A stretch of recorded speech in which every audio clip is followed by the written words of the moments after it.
Nous sommes de retour sur le plateau du CES Perpignan avec deux nouveaux invités. Solange Cotin, bonjour. Bonjour. Bonjour, merci d'être venu sur notre plateau. Vous allez représenter Guara. Et puis nous sommes aussi avec Frédéric Maugery, bonjour. Bonjour. Donc vous représentez Camino Guide. Il va y avoir du sport. Voilà, on va parler du sport tech même. On va commencer avec vous, Solange. Expliquez-nous un peu quelle est cette start-up que vous avez créée, Guara. Vous faites, je crois, des combinaisons spécifiques pour aller en eau vive. Expliquez-nous un peu comment ça se passe. Alors, c'est une société que j'ai créée en 2017 et je l'ai créée avec mon époux qui est guide canyon. Et moi étant issue de la production textile, on a décidé donc de créer une combinaison idéale pour faire du canyoning. Donc on est spécialisé à l'origine dans le canyoning et on s'est diversifié dans l'eau vive. Et donc ce sont des combinaisons avec des aspects bien techniques qui font qu'elles sont confortables, faciles à enfiler, parce que une combinaison de canyoning n'est pas forcément très facile à enfiler. Et elle va être robuste, parce qu'en canyoning, alors je ne sais pas si vous faites du canyoning, mais on va explorer une rivière et on va nager, sauter, marcher, faire du toboggan, descendre en rappel. Voilà, on voit tout cela dans les vidéos que vous pouvez voir. Et donc, voilà, il y a des airbags dans votre... Il n'y a pas l'airbag, non. Il faut savoir quand même nager et être débrouillard avec une corde. Les vidéos que nous sommes en train de voir, c'est du décor naturel. Ça se trouve où ?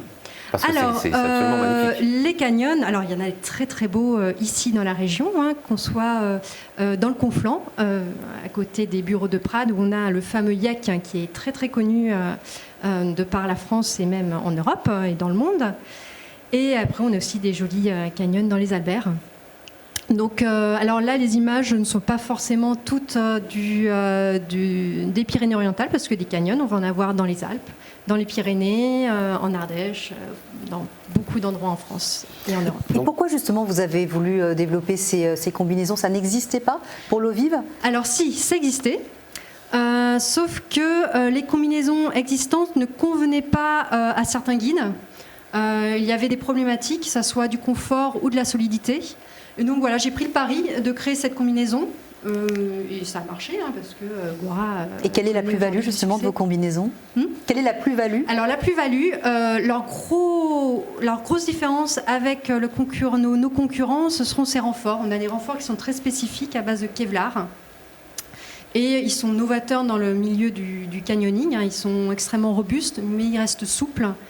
Et donc voilà, nous sommes les seuls à proposer. Donc tout est une question de robustesse et de souplesse. Vous vous êtes rendu compte qu'avec les autres combinaisons, celles qu'il y avait avant les combinaisons Guara, il y avait des problèmes, elles ne duraient pas assez longtemps ? Soit elles ne duraient pas assez longtemps, soit elles n'étaient pas faciles à enfiler. Alors quand on a du mal à enfiler une combinaison, on la craque. Voilà. On va vendre aussi beaucoup à des professionnels. Donc lui, il va louer, prêter sa combinaison à un public qui n'a pas l'habitude de mettre une combinaison, de la porter et d'être en qui va peut-être les malmener au fil des... malmener la combinaison. Donc voilà, toutes ces problématiques, avec toutes ces problématiques, on a créé dans le design et puis aussi dans le patronage. Le patronage est très important aussi pour mettre les points de tension au bon endroit. Voilà, c'est une science précise. Moi, je galère déjà rien qu'avec des gants MAPA à les mettre, à les enlever. Donc, sur une combinaison, j'ai eu l'occasion de faire. Oui, je fais le ménage. Il faut mettre des combinaisons Guara. De faire du canyoning. Et c'est vrai que c'est très compliqué, surtout quand on est en groupe et qu'on passe après un autre groupe, que la combinaison est mouillée. C'est quand même un vrai calvaire. C'est également un vrai pari que vous avez fait. C'est-à-dire qu'il y a toute une étape de recherche et développement, j'imagine. Oui. Vous êtes entouré de qui ? Alors moi, j'ai quand même une expérience dans le textile, dans la production textile qui était quand même assez importante. Donc j'avais des agents, des personnes qui m'ont aidé à trouver les usines, les matières. Et j'ai testé des combinaisons avant de les fabriquer. Donc j'ai fait une saison de tests avec des professionnels dans les Alpes et dans les Pyrénées. Donc ici en local, mais voilà, dans différents massifs. Et après, une fois qu'on avait fait ces fameux tests, j'ai modifié la combinaison et j'en ai commercialisé une à partir de 2018, la toute première. Vous avez recherché les matériaux, vous avez fait les tests, vous les avez cousus, vous avez commercialisé, vous savez tout faire. Oui, alors peut-être pas quand même. Faites pas de canyoning. Le canyoning, je le fais, mais je ne l'encadre pas. Il y a une vraie demande aujourd'hui pour ces combinaisons ? Oui, il y a une vraie demande. Ce sont des sports qui sont en vogue de plus en plus. Il y a beaucoup de jeunes diplômés, moniteurs de canyoning chaque année qui arrivent sur le marché des moniteurs. Donc oui, il y a une forte demande, ouais, de par le monde même. Vous avez été accompagné par des institutions, vous avez été incubé, aidé, conseillé dans vos démarches et dans la création de Guara. Alors on a été conseillé, alors on est logé par la communauté de communes du Conflent, Canigou, donc ça a été une aide assez importante, parce que quand on vend des combinaisons de canyoning, ça prend de la place, donc il faut trouver un entrepôt, on n'a pas forcément les moyens. Elles sont fabriquées où, vos combinaisons? Alors elles sont fabriquées pour l'instant en Asie. Et on a un projet de créer là très prochainement, c'est vraiment un projet très proche, fabriquer des combinaisons sur mesure à Prades. D'accord, vous avez tenté de relocaliser votre production? Une petite partie serait relocalisée sur Prades. Ça nous tient à cœur. Il y a une demande en plus, donc ouais. Bientôt la combinaison Made in France. Oui, ça serait chouette. Made in Prades. Made in Prades. Alors on va continuer un petit peu sur le sport avec Frédéric Maugry. Régis. Oui, je représente Régis. Oui, vous représentez Régis, ouais. Oui, Frédéric, on vous avait reçu l'an dernier sur notre plateau avec Loïc.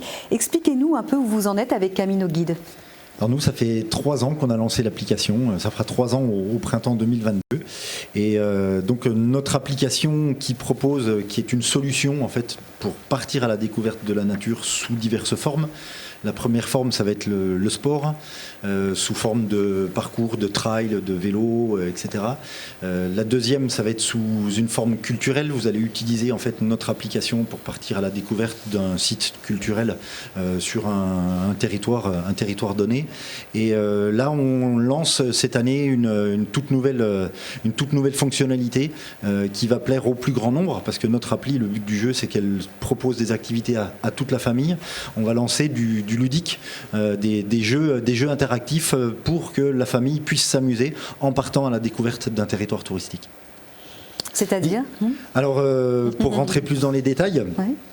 Donc je vous disais, la partie sportive va vraiment vous permettre de partir à la découverte d'un sentier ou d'un parcours en VTT grâce à l'audio-guidage de notre système.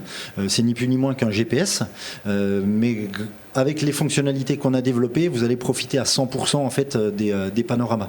Vous ne serez plus rivé à votre écran à chaque fois que vous aurez en une VTT, intersection. Il ne faut pas aller trop vite, parce que si on écoute trop...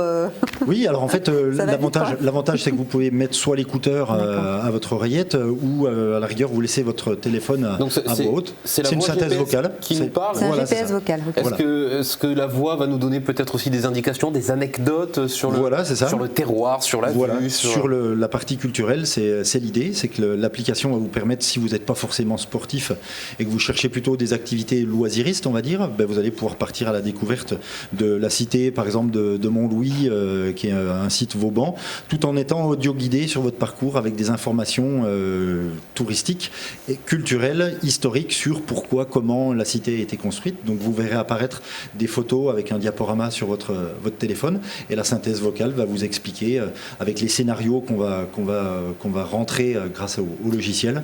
Elle va vous informer de tout ce que vous voyez 360 degrés autour de vous. Est-ce que l'application fonctionne même lorsqu'on n'a plus de réseau? Oui, vous êtes avec une appli qui est hors ligne, et donc vous allez télécharger depuis un point Wi-Fi ou depuis directement le réseau local, vous allez télécharger un topo guide, et ce topo guide va vous offrir des parcours sportifs, de la culture, ou comme je vous disais, des parcours ludiques sous forme de chasse au trésor, chasse aux énigmes pour les plus jeunes. Ce qui veut dire que lorsqu'on n'a plus de réseau, on est toujours géolocalisé. Vous êtes géolocalisé grâce à la puce GPS de votre téléphone. Voilà, c'est ça, tout à fait. Donc, alors au départ, cette application, elle a été créée en fait pour permettre à quelqu'un qui partait seul faire une activité sportive d'être entre guillemets surveillé. Alors quand je dis surveillé, c'est si par exemple vous avez une fonctionnalité qui vous permet de paramétrer votre téléphone, et si jamais votre téléphone se couche à un moment donné parce qu'il était normalement sur le guidon de votre vélo, c'est qu'il y a quelque chose qui s'est passé. Et donc le téléphone va pouvoir envoyer un SMS à la personne de votre choix pour indiquer qu'il vous est arrivé quelque chose, parce que quand le téléphone se met en mode alerte, il y a le téléphone qui se met à sonner, et si vous êtes inconscient et que vous ne pouvez pas stopper l'alerte, il va instantanément même envoyer. principe que les appareils qu'on peut donner à nos aînés, par exemple, lorsqu'ils tombent, effectivement, ça enchaîne des appels en cascade, par exemple. Tout à fait. Donc il y a quand même au départ un principe de sécurité. Admettons, moi, Céline me connaît un minimum, elle sait que je suis pas spécialement un grand sportif. Voilà, mais cependant, j'aime beaucoup aller me balader seul, rarement, mais pourquoi pas. Et si je me perds, grâce à cette application, je retrouve mon chemin même si j'ai pas de réseau. Voilà, c'est ça. Et en fait, quand on dit qu'on observe l'utilisateur, il faut bien comprendre que notre application respecte la vie privée de l'utilisateur. Il n'y a pas de login. Vous ne vendez pas les données. Voilà. On ne récupère pas les données. On ne sait pas quels sont les parcours que vous allez aller faire avec l'application. Mais par contre, si vous le souhaitez, vous pouvez alerter quelqu'un si vous arrivez quelque chose et paramétrer votre téléphone pour que durant la balade, ça se fasse de manière automatique. Quel a été le chemin parcouru depuis l'an dernier ? Alors, on a eu des périodes de doute l'année dernière parce que comme toute société, ça commence à décoller généralement la troisième année. Donc on s'est beaucoup investi sur notre temps personnel. Régis, qui est le développeur de l'application, lui a toujours été à 100% sur le projet. Quand ma compagne et moi, on est venu à la découverte de cet outil et qui nous a proposé de l'aider à développer, on a pris sur notre temps libre pour l'aider à avancer. Et donc là, maintenant, on a commencé à mailler un petit peu le territoire des Pyrénées-Orientales, mais depuis déjà quelques mois, on s'est attaqué au territoire national grâce à des professionnels du tourisme qu'on va aller sélectionner pour qu'ils nous créent de la donnée, pour qu'ils nous créent des parcours, pour qu'on puisse les proposer en fait à monsieur et madame tout le monde durant ces vacances. Et là, ça y est, on voit arriver enfin les premiers gros contrats et les premiers gros partenariats sur l'année 2022, ce qui fait que ça va normalement nous permettre de pérenniser désormais l'activité et donc de rémunérer les gens qui travaillent pour Camino Guide. Justement, avec la crise sanitaire, on a vu de plus en plus de personnes souhaitant se mettre un peu au vert, avec un appétit grandissant pour le tourisme vert. Est-ce que ça a été favorable pour votre activité ? Oui, parce que déjà ça nous a laissé un petit peu de temps libre durant les périodes de confinement pour se consacrer énormément à la préparation de la sortie des nouveaux topo guides. Et puis c'est vrai que de toute manière, notre outil technologique est un outil qui nous permet en amont de donner envie aux gens pour leur proposer des destinations. Et donc cet outil, qui est un outil de mutualisation des informations pour les territoires, va nous permettre d'aller démarcher des communautés de communes, des offices du tourisme, des mairies, qui souhaiteraient faire appel à cet outil technologique, mais qui n'ont pas forcément les moyens au départ.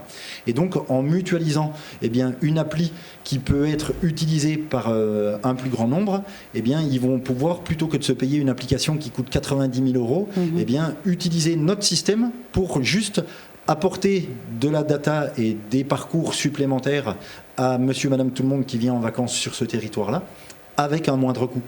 Et aussi mettre en avant leur territoire. Voilà, c'est ça. Et puis en plus, le gros plus, c'est quand même l'aspect sécurité. C'est quand même bien, quand on part en VTT, par exemple, d'avoir ce petit côté être repérable si jamais on a un accident. C'est ça. Et puis ça peut devenir également ludique pour les enfants, par exemple, qui parfois n'ont pas spécialement envie de se balader avec une application. Ah bah tiens, là, on sait qu'il y a ça, on écoute, on peut même regarder. C'est ça. C'est vraiment pour toute la famille, c'est pour tous les niveaux. C'est ça. Et là, vous êtes en train de soulever en fait une problématique qu'on a repérée en fait, et on a fait le pari de ça, c'est de se dire il faut qu'on crée une application qui soit multi-activité. Vous avez beaucoup d'applications en fait qui sont mono-activités. Donc quand vous partez sur un territoire, un office du tourisme va vous proposer de télécharger l'application Tartampion pour faire du trail, par exemple. Mais nous, en fait, notre application va vous proposer du trail, de la randonnée pédestre, du VTT, du vélo de route, du ski de fond, de la raquette, donc des activités 4 saisons. Et donc du coup on a un terrain sur les Pyrénées-Orientales qui est fabuleux parce qu'on va de la mer à la montagne et donc du coup toutes les activités sont représentées sur le territoire. Je ne voudrais pas me la jouer business développeur ni mythique professionnel, mais enfin il y a peut-être une activité qu'on pourrait pourquoi pas ajouter. Alors dans l'application du canyoning, par exemple. Tout à fait. Alors le canyoning, comme c'est une activité qui demande des compétences techniques, on va, grâce à l'application, en fait, mettre en avant des annonceurs. Et par exemple, Guara est référencé dans l'application comme étant une structure qui peut permettre à des gens qui pratiquent une activité sportive bien spécifique qu'est le canyon, d'aller faire appel à leur service pour pouvoir faire la réparation de votre combinaison. Voilà. Évidemment. Oui, vous faites de la réparation aussi, du coup. Alors, on fait de la réparation et on fait de la customisation. Donc, on va réparer s'il y a besoin de réparer une combinaison en néoprène. On a les machines bien spécifiques. Puis sinon, on va rajouter des poches, des braguettes pour messieurs. On peut rallonger, raccourcir une combinaison. Ouais. On fait tout cela sur Prades. Ouais. Et est-ce que vos combinaisons ont vocation à être utiles dans d'autres sports? Je pense par exemple aux longe-côtes. On voit ce sport en plein développement sur les côtes catalanes. Est-ce que vous allez destiner vos combinaisons à des sports comme ça un peu proches? Et du speed, du rafting, alors, voilà, ce genre de choses. Nous, on s'est diversifié sur d'autres sports d'eau vive, donc entre autres le rafting, parce qu'il y a quand même aussi en France et dans les Pyrénées pas mal de sociétés de rafting. Et voilà, on se diversifie petit à petit sur différents sports d'eau vive. Mais on reste pour l'instant sur la montagne, parce qu'on est des amoureux de la montagne. Des sports d'eau vive de montagne pour l'instant. Est-ce que le marché du canyoning en France, pour l'instant, est assez grand pour continuer à se développer d'année en année? Alors il est grand, oui, il est grand. Et ce qui est d'autant plus grand, c'est que le canyoning est un sport français à l'origine, mais qui se développe beaucoup à l'international. Et on est aux portes de l'Espagne ici. Donc il y a un marché à l'international qui est énorme. Donc le développement peut être très important sur l'international. C'est quoi les chiffres? Il y a combien de licenciés s'il y a une fédération du canyoning? Combien de licenciés ou combien de pratiquants occasionnels? Alors ça serait difficile de dire combien de licenciés vraiment qui font du canyoning, parce que les licenciés, ils vont être licenciés sur le club alpin français, la Fédération française de montagne et d'escalade et sur la Fédération de spéléologie. Et sur ces fédérations, il y a un certain pourcentage, et je ne pourrais pas dire le pourcentage de canyonneurs dans ces fédérations. Mais le nombre est assez important, mais c'est surtout, moi je vais beaucoup vendre, en grande majorité à des sociétés de professionnels. Et on peut dire qu'il y a à peu près, si je ne dis pas de bêtises, entre 20 et 30 nouveaux guides chaque année qui sortent. Donc 20 à 30 nouveaux guides, ça veut dire peut-être 30 combinaisons par guide. Donc voilà, on peut multiplier. Il y a un marché important. Il y a un marché qui est important. Et qui est en hausse. Et vous distribuez comment? Beaucoup en direct. Beaucoup en direct. Alors on va être présent, on est partenaire des syndicats professionnels, ce qui est très important. On est partenaire des centres de formation pour les futurs guides. Donc quand ils apprennent à encadrer des gens, ils vont apprendre à encadrer avec des combinaisons Guara. Donc ils ont l'automatisme Guara. Et on a aussi un site internet de vente. Et on va pouvoir vendre aux particuliers et quelques revendeurs. Et la customisation, c'est quelque chose, c'est la petite touche supplémentaire? Oui, ils aiment bien avoir leur poche. Parce qu'on aime bien se prendre en photo en canyon, il faut bien le ranger quelque part. Alors moi, je le range dans ma combinaison, mais c'est pas très confortable. Alors, ils aiment bien avoir leur poche pour... Et puis ces messieurs, la braguette aussi, ils aiment bien. Ah, ça, c'est pratique. C'est important. La poche et la braguette. Et vous voilà paré à aller faire du canyoning. Exactement. Dans les plus beaux canyons de France. Frédéric, vous êtes installé où? Alors le siège est basé à Los Mazos. Moi, je suis sur le secteur un petit peu de Font-Romeu. Régis est sur Los Mazos. Mais comme on fait beaucoup de télétravail en fait avec les partenaires qui nous créent du topo guide, on passe pas mal de temps au téléphone. Après, on se fait plaisir aussi en allant enregistrer des parcours pour les utilisateurs pour remettre de la donnée en fait chaque année dans chaque topo guide. On rajoute des nouveaux parcours. Là, cette année, il y aura donc, comme je vous le disais, des jeux qui vont être créés sur tous les topo guides qu'on a. Il faut savoir que sur les Pyrénées-Orientales, on a donc un certain nombre de topo guides qui sont le Conflent, la Cerdane-Cap-Cyr, le Val-Espire, la Côte du Roussillon. On a dans l'objectif de sortir peut-être pour le printemps Aspre-Ribéral.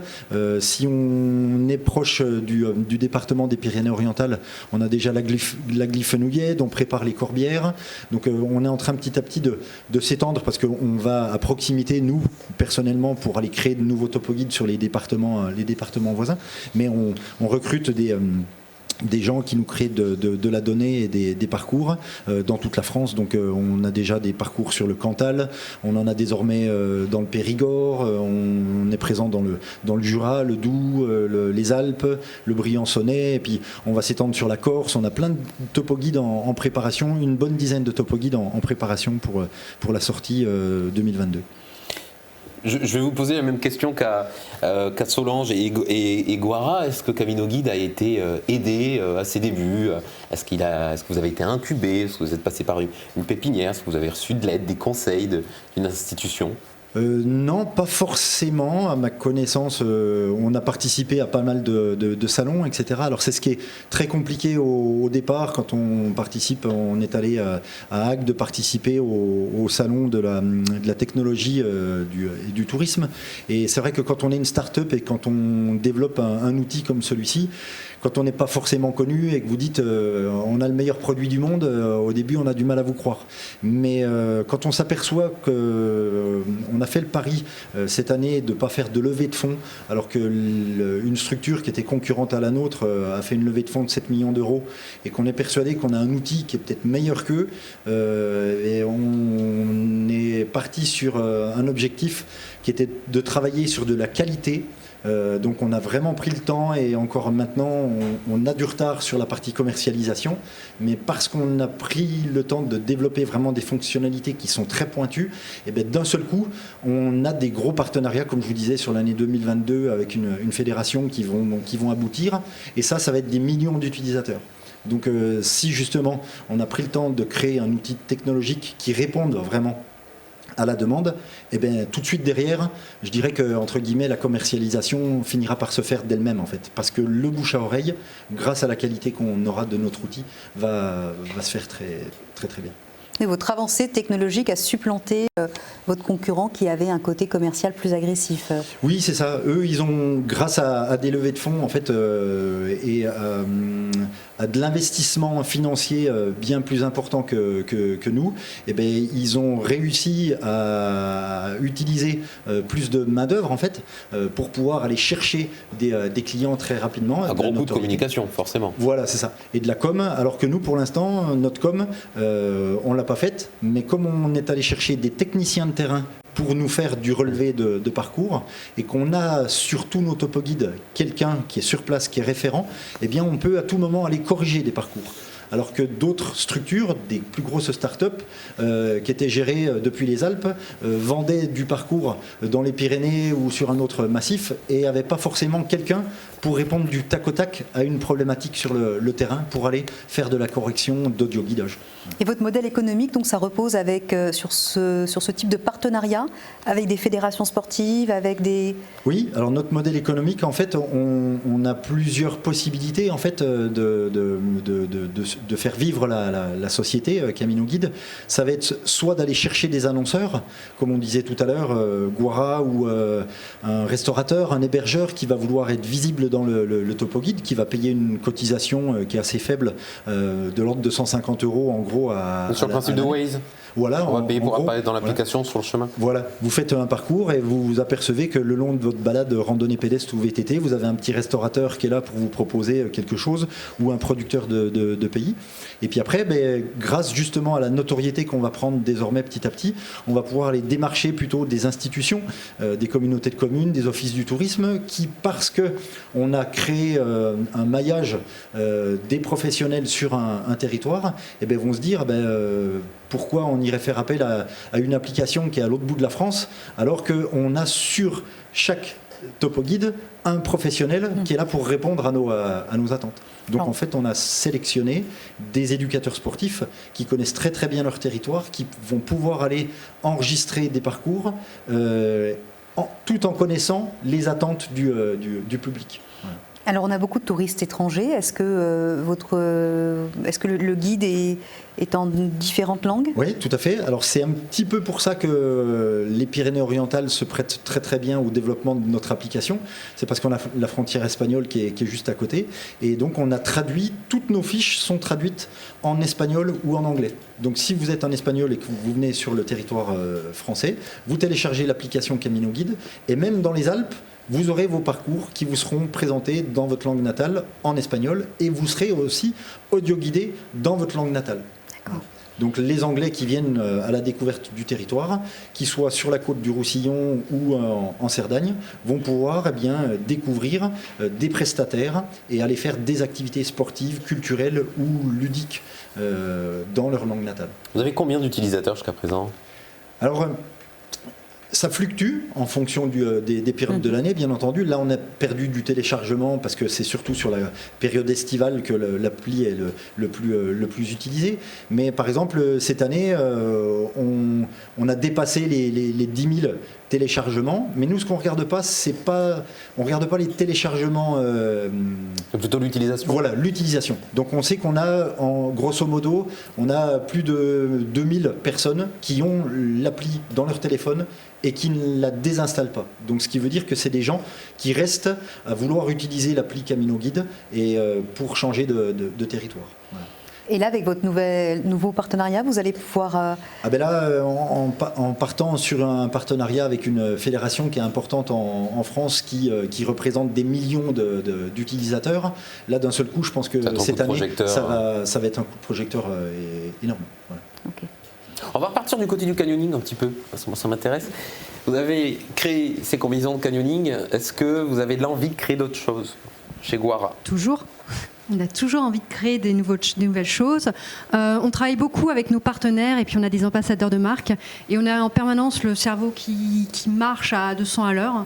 Et alors des idées, on en a plein la tête. Alors je ne vais pas vous les dire toutes. Là, on va essayer d'aller sur l'hydrospeed. Donc j'ai un partenaire qui va tester mes combinaisons hydrospeed cette année. Alors c'est quoi l'hydrospeed ? Vous êtes directement dans la rivière, dans l'eau vive, dans la rivière. Donc c'est de l'eau vive, vraiment vive, et voilà, vous êtes dans la rivière, vous avez une combinaison qui est renforcée, à vive allure. Et on se laisse. Rien ne vous arrête. On se laisse glisser. Rien ne vous arrête, sauf peut-être en rocher, éventuellement. Voilà, exactement. Donc voilà, c'est une combinaison qui est renforcée, qui est bien différente. Et voilà, des projets, on en a plein. C'est une combinaison qui existait avant ? Alors l'hydrospeed, elle existe, mais pareil, il y a un besoin parce qu'on est très peu en fait sur ces marchés. Ce sont vraiment des marchés niches, donc il y a un réel besoin. Et on espère que le numéro 1 sera pradéen. En tout cas, on est la marque de référence sur la combinaison de qualité aujourd'hui en canyoning. www.guara. Alors c'est www.guara-outdoor.com. -outdoor.com. Camino Guide, on vous avec un K, Camino, le chemin en espagnol et guide. Mais avec un K pour le côté. Le côté on se différencie, on vous retrouve sur iOS et Android. C'est ça, on est multiplateforme, donc vous pouvez utiliser notre appli aussi bien sur votre téléphone que sur votre ordinateur. On va se retrouver peut-être un jour du côté du CES de Las Vegas pour les innovations, par exemple dans les combinaisons, c'est un objectif ? Pourquoi pas ? En soi, mais sûr. Pourquoi pas ? Vous avez déjà mis un pied au CES de Las Vegas, voilà, exactement. mais à Perpignan. À Perpignan, alors pourquoi pas partir ? Alors je me permets de te couper, on est même en contact déjà avec le Québec, vous voyez, des grands espaces naturels qui souhaitent digitaliser leur information. Voilà. Pour aller voir le caribou. Voilà. Parce que vos concurrents n'ont pas la même technologie, le même niveau de technologie que le vôtre ? Oui, en fait, alors, ils n'ont pas développé le même système informatique. En fait, nous, on a un système qui est très crypté. En fait, on ne peut pas récupérer nos données pour les utiliser. C'est ce qui le rend unique ? Plus fiable ? On est indépendant en fait de certaines grosses plateformes internet. Si jamais en fait la plateforme internet de Google plante, nous notre appli continue de fonctionner. Si Google Maps, par exemple, plante, en gros, ce que vous voulez dire, continue de tourner. C'est ça.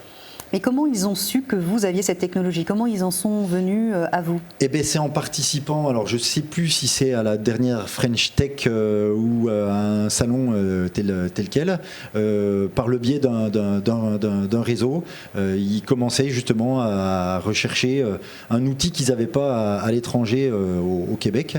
Et donc, on est en train de discuter un petit peu de ce qu'on pourrait leur apporter comme fonctionnalité.